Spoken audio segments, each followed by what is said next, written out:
하나님을 사랑하여 수요예배에 나오신 모든 성도님들을 주님의 이름으로 진심으로 환영하고 사랑합니다.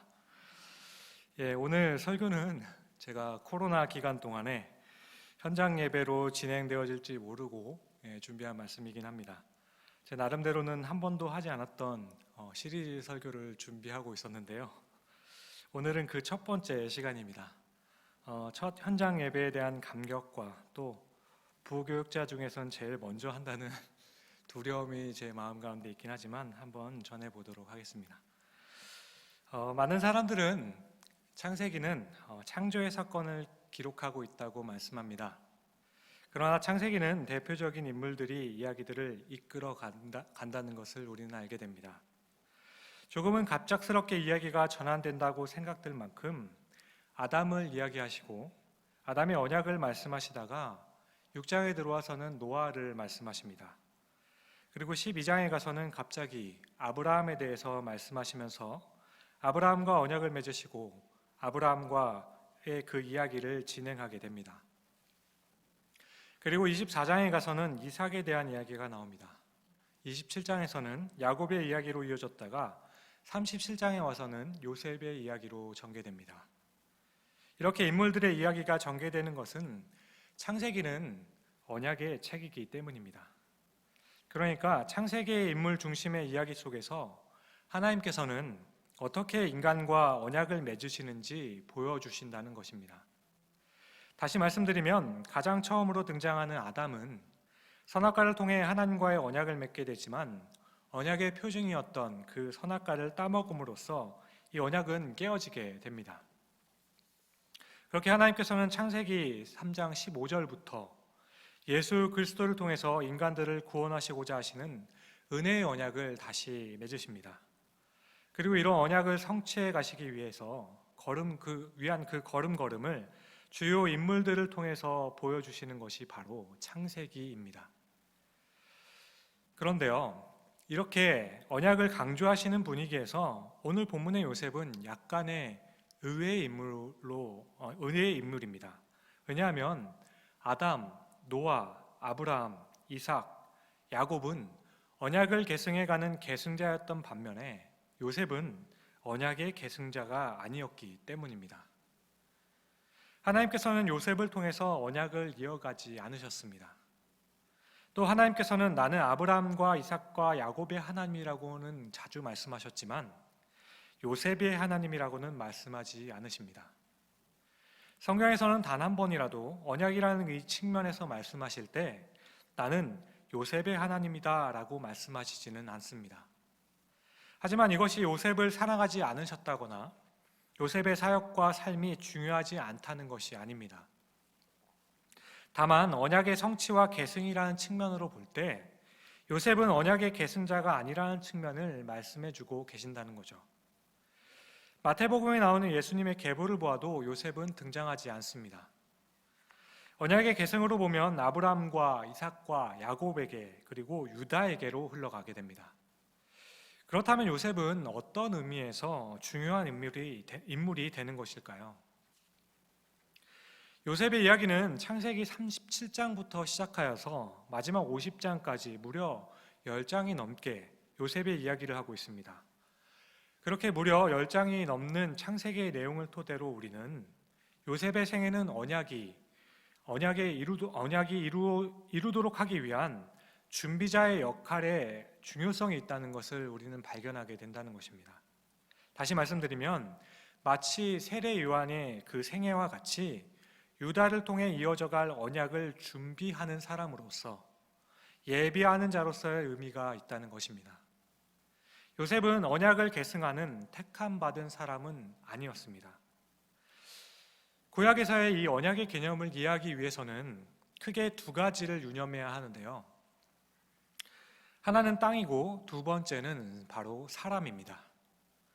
구약에서 언약을 말씀하실 때 하나님께서는 사람과 땅이 있고 그곳에는 하나님의 통치가 이루어지는 나라가 있음을 알려주십니다. 그렇게 먼저는 약속의 땅이라는 개념이 큰 맥을 이루면서 이 땅을 중심으로 이야기가 전개되어 나갑니다. 이 약속의 땅은 우리가 잘 아는 대로 주님의 통치가 이루어지는 곳, 하나님의 나라를 상징합니다. 하나님의 통치가 있는 하나님의 나라인 약속의 땅에는 불신과 죄가 용납되지 않고 하나님의 온전한 주권이 인정되는 곳입니다. 창세기에서 가장 먼저 등장하는 약속의 땅은 바로 에덴 동산입니다. 그런데 아담과 하와가 죄를 범함으로 쫓겨나게 되고 노아의 시대에는 온 세상에 죄가 가득하게 되므로 홍수로 모든 땅을 덮어버리셨습니다. 그리고 11장 끝부분에 아브라함을 택하시고 부르셔서 가나안 땅으로 가게 하십니다. 그렇게 아브라함은 세겜이라는 땅에 정착을 하게 됩니다. 우리가 여기까지 보아서는 아브라함이 나중에 이 가나안 땅의 조상이 된다는 것은 아무도 예측하지 못할 부분이었습니다. 그렇게 창세기는 가나안의 그 땅이 중심이 되어서 이야기가 전개되는데 이 땅에 기근이 들어서 애굽으로 갔다가 다시 가나안 땅에 와서 그 땅을 회복하는 사건들이 여러 번 나오게 됩니다. 그리고 야곱의 경우에도 보면 에서를 피해 삼촌 라반의 집으로 피신했다가 20년 후에 다시 가나안 땅으로 돌아오게 됩니다. 이어서 겨우 70명밖에 되지 않았던 야곱의 자손들이 기근으로 다 굶어 죽게 되었을 때 하나님께서 예배하셨던 요셉을 통해서 야곱의 자손들은 애굽으로 들어가게 됩니다. 그리고 애굽에서 400년을 지내게 하신 후에는 하나의 민족을 이루어서 다시 가나안으로 돌아가게 하셨습니다. 이때 하나님께서는 가나안 땅으로 돌아가서 다시 약속의 땅을 차지하게 될 것이라는 것을 말씀하기 위해서 객지에서 죽었던 야곱의 경우도 내가 죽으면 가나안 땅에 묻어달라고 이야기합니다. 그래서 요셉은 야곱을 가나안 땅에 묻어줍니다. 요셉 자신도 죽으면서 유언하기를 자신의 벽골도 우리 민족이 다시 가나안으로 갈 때 같이 가져가 달라고 부탁을 하게 됩니다. 결국 모세가 출애굽기 13장에 가나안 땅으로 출발하면서 가장 먼저 했던 것은 요셉의 유골도 함께 가지고 가는 것이었습니다. 그렇게 모두가 다 돌아가야 할 땅으로 가나안을 이야기한다고 하고 있습니다. 가나안에 대해서 더 살펴보자면 가나안은 하나님께서 다스리시는 하나님의 통치가 있는 곳이었습니다. 그래서 이스라엘 백성들이 가나안에 도착했을 때 하나님께서 예시하고 암시하셨던 것은 하나님의 신정 통치였습니다. 하나님께서 직접 다스리시고 친히 역사하시는 그 땅, 앞으로 하나님께서 친히 다스리실 것을 예시하고 있는 그곳으로서 가나안을 약속의 땅으로 말씀하셨습니다. 그러니까 하나님께서 말씀하시는 약속의 땅의 개념은 엄밀히 말하면 가나안이 아니라 하나님의 나라입니다. 가나안은 유일하게 하나님의 신정 통치를 요구하셨던 곳이었습니다. 그렇다면 우리 교회는 신정 통치일까요? 신정 정치를 하는 곳일까요? 그것은 아닙니다. 교회는 민주 정치입니다. 교인들을 통해서 하나님께서 하나님의 뜻을 보여주시고 하나님의 말씀을 절대적인 기준이라고 생각하는 모든 사람들이 정말로 하나님의 말씀이 그렇게 가르치는가를 확인하는 것입니다. 그렇게 그 하나님의 말씀의 원리에 따라서 우리에게 주어진 일을 함께 기도하면서 양심적으로 교인들이 결정을 하고 교인들의 그 결정을 하나님의 뜻으로 존중하고 행하는 민주정치입니다. 하지만 가나안 땅은 달랐습니다. 하나님께서 왕을 세우시기 전까지는 하나님께서 친히 다스리시는 신정통치를 하시는 곳이었습니다. 다음으로 언약을 이루어가는 데 사용되는 두 번째 부분은 바로 사람들입니다. 하나님께서는 사람과 언약을 맺으십니다. 특별히 아브라함과 이삭과 야곱을 택하셔서 언약을 맺으십니다. 그리고 이 언약의 내용은 이들로 하여금 큰 민족을 이루게 할 것이며 이들로 하여금 모든 사람들이 복을 받는 근원이 되게 하실 거라는 약속이었습니다. 그런데요, 여기서 참 재미있는 사실은 무엇인가 하면 이 언약을 아브라함과 이삭과 야곱과 그 이후에 유다에게도 하셨지만 오늘 우리가 함께 살펴볼 요셉에게는 하시지 않으셨다는 것입니다. 이것은 요셉이 언약을 이어가는 사람으로 택하지 않으셨다는 것입니다. 하지만 여러분, 이 부분이 우리에게 참 위로가 되지 않으십니까? 적어도 창세기에서만 보면 하나님께서 택하지 않으셨다는 것은 하나님께서 버리셨다는 의미가 아닙니다. 왜냐하면 이 선택이라는 것은 언약의 주도적인 역할을 사람이 하는 것이 아니라 하나님이 하셨다는 것을 말씀하는 것이기 때문입니다. 다시 말씀드려서 이 선택이 강조되고 있는 것은 야곱의 12아들 중에 유다를 하나님께서 선택하셨다고 할지라도 그 말의 의미가 11명의 아들은 버리셨다든지 사랑하지 않으셨다는 것이 아니라는 것입니다. 하나님께서 이루실 구원은 인간이 했던 행동에 대한 반응으로 하신 것이 아니라 하나님의 주권으로 스스로 하신 일이라는 것을 말씀해 주고 있다는 것입니다. 하나님께서 아브라함을 부르셨습니다. 왜 그러셨을까요? 모릅니다. 왜 하나님께서 아브라함을 부르셨을까요? 저는 개인적으로 생각할 때 참 이런 부분을 보면 기왕이면 우리나라에 참 좋으신 분들 많지 않습니까? 이순신 장군이나 아니 세종대왕을 좀 부르셨으면 그러면 우리나라가 참 더 잘 쓰임 받을 수 있을 텐데 라는 생각을 종종 하곤 합니다. 하나님께서는 왜 아브라함을 부르셨을까요? 아브라함이 믿음이 좋았기 때문일까? 그것은 아닙니다. 다만 여기서 우리가 알 수 있는 건 이 믿음보다는 하나님의 주권이 선행되고 있다는 것입니다. 하나님께서는 아브라함과 마찬가지로 또한 사라도 선택하십니다. 그리고 그녀가 난 이삭으로 언약을 이어가도록 100세가 되어지도록 기다리게 하십니다. 솔직히 이 부분도 저는 처음에 잘 이해가 되지 않았습니다.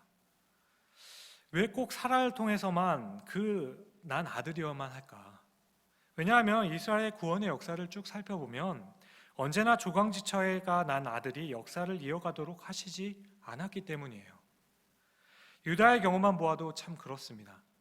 유다를 통해 다윗이 나올 때까지 모두가 다 첫 번째 아내인 그 사람에게 나온 것이 아닙니다. 다윗의 경우를 보면 유다는 자신의 며느리인 다말과의 관계를 하여 나온 베레스를 통해서 다윗이 나오게 됩니다. 그러니까 아브라함도 이삭 외에 아들이 있었어요.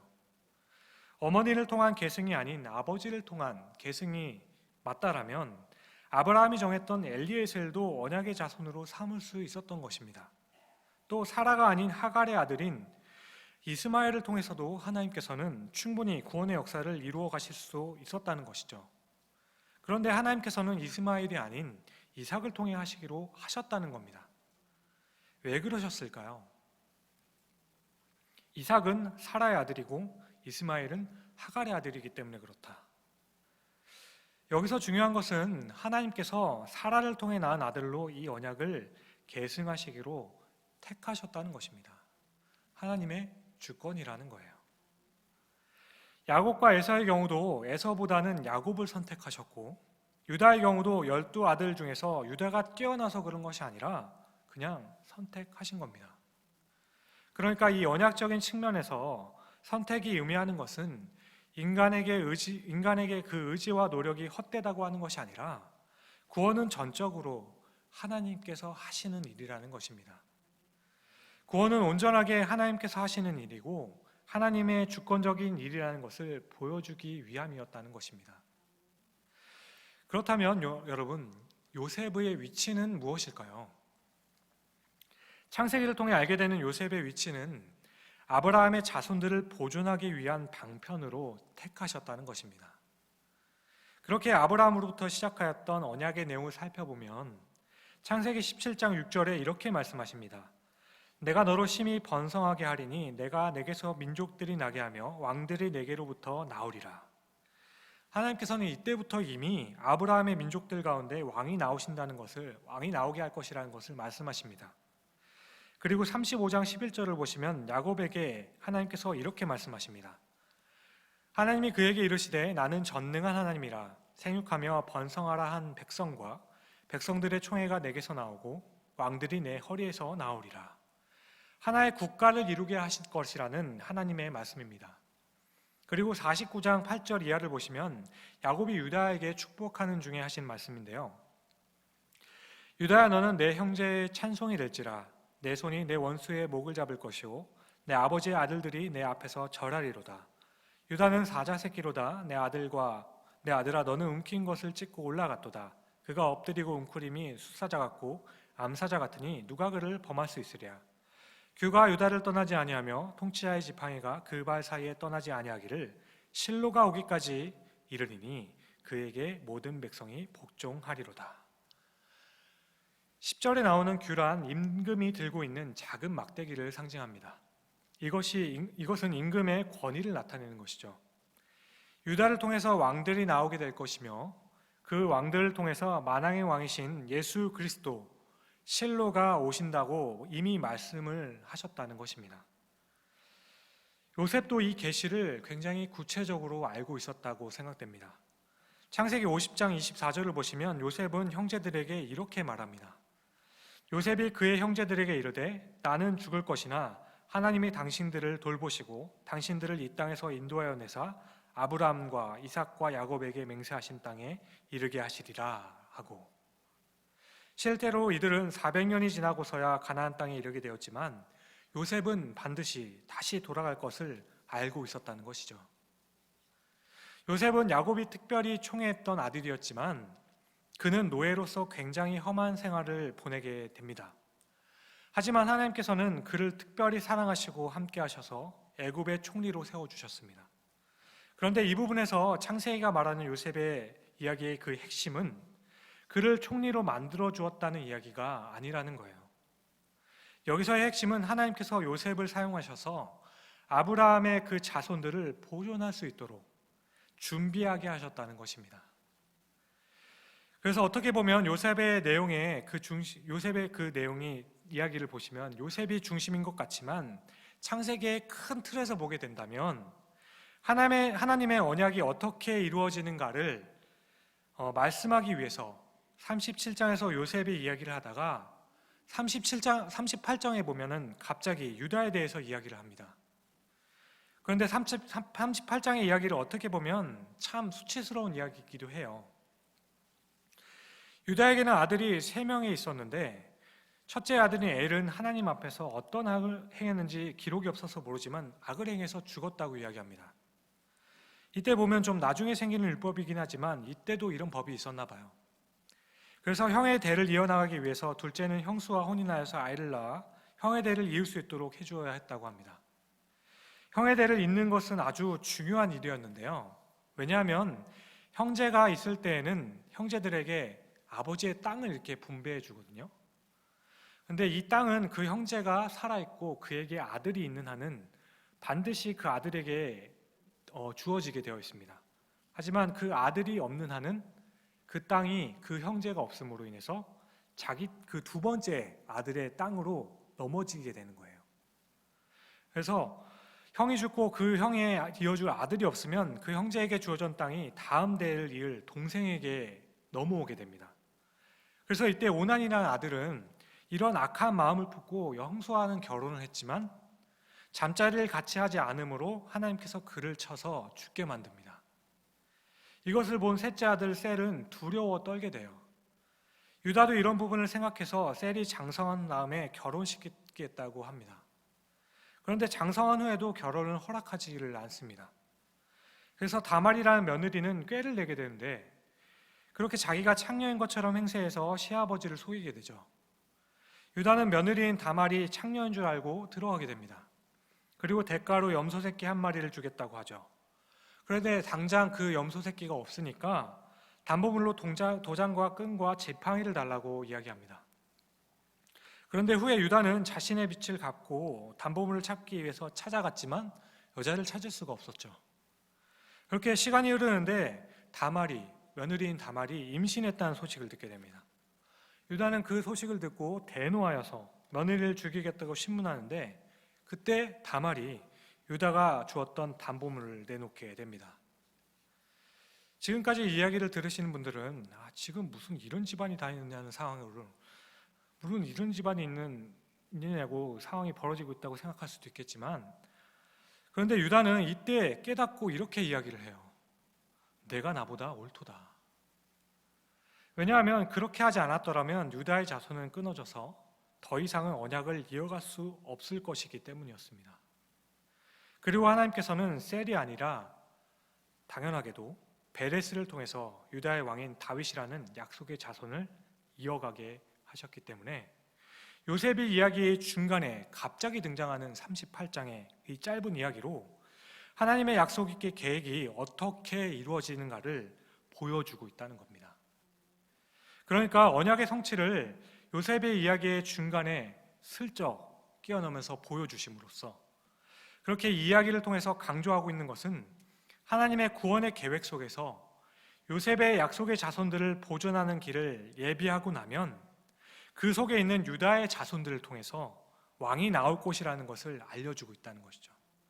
요셉의 이야기는 요셉의 이야기인 것 같지만 38장의 내용이 중심이 되어서 슬쩍 보여주심으로써 어떻게 이 언약의 자손을 보존하고 다시 생육하고 번성하게 만들 것인지를 보여주신다는 것입니다. 그 뒤에, 그러니까 요셉의 이야기의 주인공은 요셉이 주인공 같지만 그 뒤에 그림자처럼 보여주고 있는 유다의 이야기가 하나님께서 택하신 사람으로서의 그 하나님의 언약을 이어가는 모습을 보여주고 있다는 것입니다. 그렇다면 여러분, 앞서 요셉의 위치를 살펴보았다면 요셉의 이야기의 교훈은 과연 무엇일까요? 요셉에 대한 설교나 이야기는 어렸을 때부터 참 저도 많이 듣고 배웠습니다. 그런데요, 요셉과 관련된 책이나 설교를 들어보아도 언제나 참 아쉽다고 생각되는 것은 요셉을 항상 너무 높이고 있다는 생각입니다. 그리고 요셉에 관련된 가장 주된 주제는 요셉은 꿈을 꾸는 사람이었다는 것입니다. 하지만 엄밀히 성경을 통해 살펴보면 요셉은 아무것도 한 것이 없습니다. 어느 날 갑자기 잠을 자다가 꿈을 꾸게 됩니다. 그리고 요셉이 유명해진 것은 그 꿈을 꾸었다기보다는 해몽에서였죠. 그 해몽한 것도 근데 요셉이 할 수 있었던 것이 아니라 하나님께서 해주셨던 것입니다. 하나님의 주권이었어요. 요셉은 자신이 꿈을 꾸고 그 꿈이 비전이 되어서 나는 이 어떤 역경을 걷든지 간에 반드시 다른 사람들이 내게 절하게 만들어야지, 이런 생각을 가지고 살았던 사람이 아니었다는 것입니다. 요셉의 생애에서 중요한 것은 그가 꾸었던 꿈이 아니라 그 꿈의 특징인 하나님께서 꿈을 꾸게 하셨다는 것입니다. 그리고 한 가지 더 우리가 자주 오해하는 것은 요셉은 고난 끝에 성공을 이루는 사람이라는 것입니다. 맞습니다. 요셉은 정말 고난을 많이 당했습니다. 그런데 요셉의 이야기의 교훈이 그런 고난 가운데서 성실하게 행했더니 그를 총리로 세워주셨습니다. 이처럼 우리도 어렵고 힘든 가운데서 우리도 하나님을 믿고 잘 견디면 요셉이 애굽의 총리가 된 것처럼 우리도 크게 세워주실 것입니다. 이것이 요셉의 교훈이라면 이것은 결국은 조금은 세련된 기복주의밖에는 안 된다는 것입니다. 따라서 요셉의 생애를 통해 깨닫게 되는 것은 요셉이 고난 중에 이렇게 했더니 이렇게 좋아졌더라, 이것이 아니라 요셉은 자신의 생애에 나타난 고난에서도 그리고 성공에서도 모두 다 하나님의 뜻을 이루기 위해서 쓰임받았던 자이더라, 이것입니다. 따라서 요셉에게 있어서 어려운 일을 만나도 좋은 일을 만나도 이것은 하나님의 일을 이루기 위한 하나님께서 준비하도록 하신 일이었다는 것입니다. 이렇게 볼 때 요셉의 생애가 정말로 의미가 있는 것은 내가 이렇게 했더니 이렇게 성공했다가 아니라 하나님께서 요셉을 준비하시고 요셉이 하나님의 뜻을 순종하고 믿음으로 행함으로 인해 이스라엘 백성들을 구원할 수 있었다, 이것입니다. 그러니까 자신의 유익이 아니라 하나님의 나라의 유익을 이야기하고 있다는 것입니다. 요셉은 자신이 어떻게 성공할 수 있는가 하는 성공 스토리나 성공의 비결을 이야기하고 있는 것이 아닙니다. 우리는 가난할 수 있습니다. 우리가 지금 처한 상황에서 참고 인내하고 하나님을 잘 섬기고 믿고 기다리면 하나님께서는 잘 되게 해주실 분들도 있습니다. 하지만 그렇지 않을 수도 있습니다. 정말로 힘들다고 생각되는 삶을 살 수도 있지만 그 모든 과정을 통해서 결국은 내게 주어진 이 삶이 하나님께서 하나님의 뜻을 이루는 일에 내가 사용되어지고 있다면, 또 그것으로 만족하고 감사할 수 있다면 이것이야말로 바른 신앙의 모습이라는 것입니다. 외지에서 죽도록 헌신하던 어떤 선교사님이 있었습니다. 이분은 그 지역의 사람들을 위해서 정말 밤낮 가리지 않고 어려운 사람들과 외로운 사람들, 복음을 모르는 사람들을 찾아가서 복음을 전하고 함께 식사도 함으로 향토병으로 참 많이 힘들다가도 수없이 다시 일어나서 다시 그들을 위해 헌신하여 다시 선교사 일을 하였습니다. 그런데 하나님께서는 이 모습을 기뻐하심으로 한국에 있는 모 대형교회 담임 목사로 세워주셨다고 합니다. 여러분, 이야기가 이렇게 끝이 나면 다른 선교사님들은 참 불쌍해지는 건 아닐까요? 우리의 목적은 이런 것이 아닙니다. 선교지에서 죽도록 헌신하면서 정말 힘들게 살아간다 하더라도 그것이 하나님께서 기뻐하시는 하나님의 뜻을 이루고 살아가는 것이라면, 그를 부르신 이유가 그렇다면 이것에 대해서 아멘하면 그만인 것입니다. 제가 아는 모든 선교사님들은 다 이 마음이실 것입니다. 이 마음이라 하십니다. 그렇게 요셉을 사용하여서 총리로 세우시고 이스라엘 백성을 고센 땅에 정착하게 만드신 것이 하나님의 뜻이라면 이것으로 그냥 아멘할 수 있다는 것입니다. 따라서 우리의 삶에서 성공이든지 고난이든지 우리의 모든 삶이 하나님 손 안에서 그 뜻이 이루어져 살아간다는 이 고백이 중요하다는 것입니다. 고난 당하면 성공한다, 믿음으로 살면 잘 될 것이다, 이것이 요셉의 생애를 통해 우리에게 말씀하시는 메시지는 아닐 거라는 생각이라는 것입니다. 결국 중요한 것은 하나님께서 하신다는 것입니다. 우리는 이것을 놓치면 안 된다는 것입니다. 물론 제가 여러분들이 얼마나 어려운 상황 가운데 얼마나 힘든 환경에 있는지 저는 이해할 수 없지만 주님은 모든 것을 알고 계신다는 그 말씀은 드릴 수 있습니다. 하나님의 역사하심은 우리의 행동에 대한 반응이 아닙니다. 하나님께서는 우리의 행위보다 위에 계시고 앞서 가시는 분입니다. 그래서 우리가 죄를 지면 우리를 버리시는 것이 아니라 우리와 약속하신 것으로 인해서 우리를 때리시기도 하고 야단치시기도 하시며 침묵하시기도 하시면서 끝까지 데리고 가신 것입니다. 이것이 우리와 언약하신 하나님께서 우리와 약속하신 것입니다. 이것은 하나님의 손안에 우리가 있기 때문이고 하나님께서 하시는 일이기 때문입니다. 그러므로 우리는 요셉의 생애를 통해서 어떻게 하면 성공적인 삶을 살 수 있을지에 대한 공식을 찾기보다는 오히려 요셉의 삶에서 얼마나 기가 막히게 하나님의 손과 계획하심이 있었는지를 찾게 되기를 원합니다. 그래서 저는 이 부분을 제 차례에 속하는 수요일마다 조금 더 요셉의 생애를 통해서 함께 깊게 더 나누어 볼까 합니다. 오늘은 객관적으로 창세기의 큰 틀과 창세기에서 요셉에 관한 이야기를 통해서 어떤 것을 말씀하고 계시는지, 요셉의 이야기의 중심에는 요셉의 중심이 아니라 언약 백성에 대한 중심의 내용이 어떤 것이 있는지를 말씀을 드렸습니다. 그렇게 다음부터는 요셉의 생애를 통해서 하나님께서 얼마나 더 드라마틱하게 역사하셨는지를 함께 살펴보길 원합니다. 아무쪼록 오늘 말씀을 정리하면서 여러분들의 그 삶에서도 기가 막히게 여기까지 인도하신 그 주님을 붙들고 다시 한번 일어나 걸으실 수 있기를 주님의 이름으로 간절히 축원드립니다. 기도하시겠습니다.